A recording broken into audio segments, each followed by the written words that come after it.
There has been 47 major updates in Bloons TD6, and in that time a lot of towers went from being really good to not that great. So let's take a look at 3 more examples of strategies that used to be meta but aren't really anymore. So I'm going to be taking a look at GZ first of all in this example. So Ground Zero a long time ago used to literally be everywhere. It was used for doing a lot of stuff, especially in Chimps mode. It had the Ground Zero ability, which at the time had infinite pierce.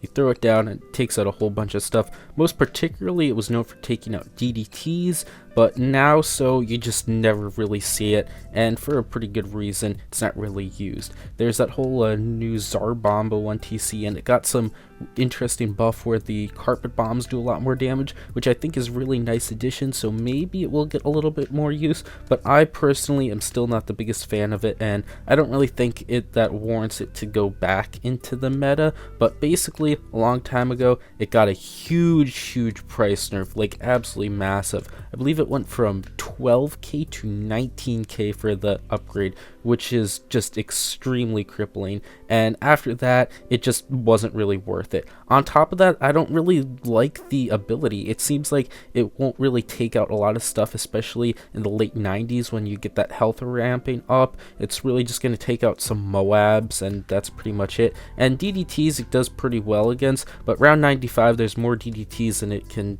hold, and on shorter maps it's just going to be doing way worse, and it can't even take out fortified DDTs. So you can get like a whole bunch of them, but I just don't really find it that good, and it's an extremely annoying ability to use on top of that. So as where before this thing was common, you'd see it in all sorts of Chimps games. I remember quad Chimps, for example. It was always used with the Maulers to be able to take out round 95 easily, and then it just wasn't really ever used after that nasty price nerf. So that is the Ground Zero. I don't know if anybody recently here uses it, especially in Chimps mode, but it's just not something that's super common. And in races too, because infinite pierce, when I was back doing races, it was always get Ground Zero up as fast as possible as the meta, but now not so much. This thing just isn't really that good, and frankly I think it's still pretty overpriced.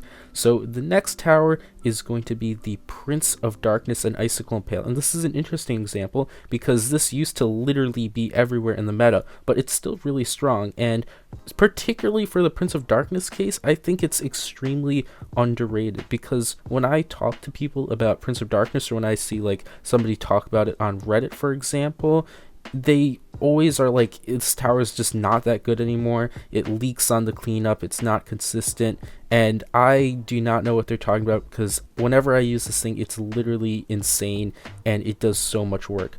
So as to where this tower, both of these towers used to be literally everywhere. They were on all the Chimps games. They aren't anymore, and it's not like they got nerfed. They haven't gotten nerfed. In fact, there's a few buffs kind of here and there, like smallish buffs, but they're still just really strong. Prince of Darkness more specifically, I don't use the Icicle Impale a lot.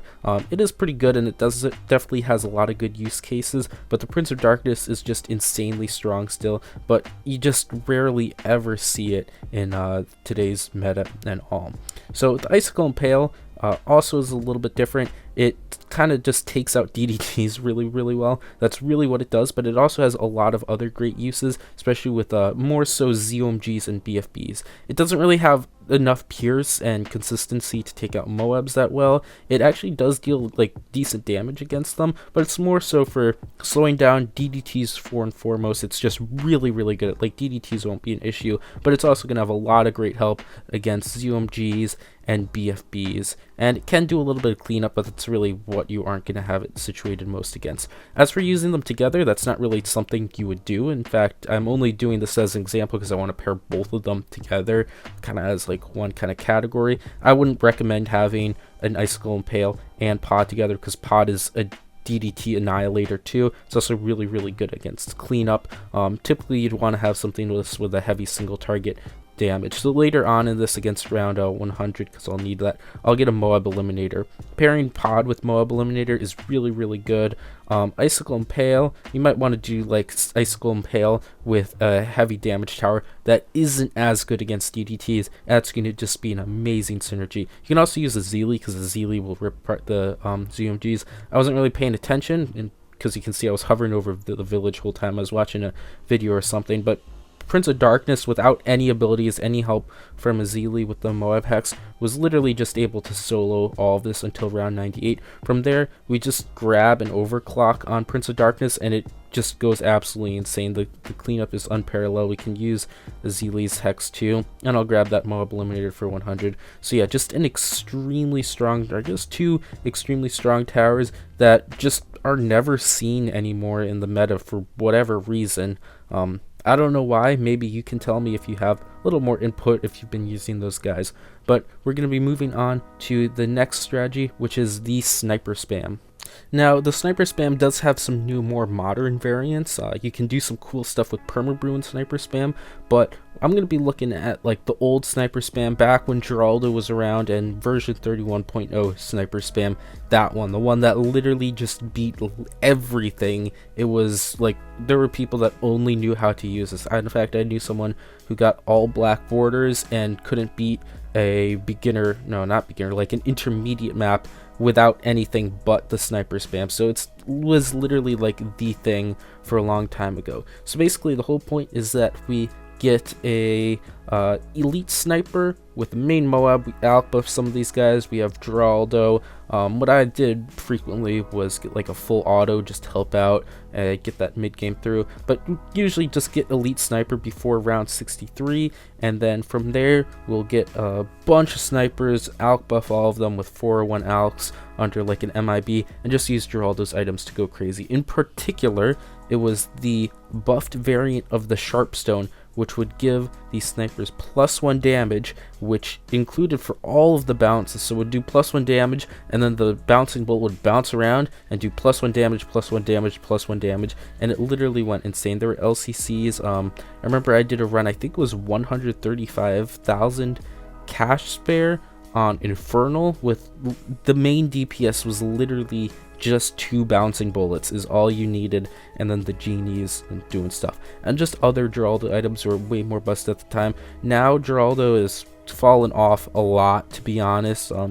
Black borders not so much, because he has like a lot of useful things for black borders, but for challenges specifically, he's just nowhere near as strong as he used to be, and a lot of heroes are just better now. The Sharpstone in particular no longer gives +1 damage. In fact, now the upgraded variant is just +2 pierce, which is way worse. But yeah, so we get that. I get these discounts up, get an MIB, get a whole bunch of bouncing bullets. They're all buffed by the snipers. We have a main Moab and E-Def doing stuff. Get a few alk buffs on, and just put some sharp stones on the snipers as they come up. You of course can use other Geraldo items. In this run I actually didn't use any other Geraldo items. For a black border, a lot of these would be very helpful, just whatever items come by. I also get a 230 heli, because it really helps the snipers a lot. They won't chase random ceramics with that. But overall, it's a pretty mediocre strategy. There are better ways to run this strategy. Still decently strong, I guess, but nowhere near as good as this thing used to be, when it used to literally just beat everything. Thanks for watching. If you want to help out the channel, you can check out these new videos, like and subscribe for more content, support the channel by becoming a member, and joining the Discord to chat with the community. Bye!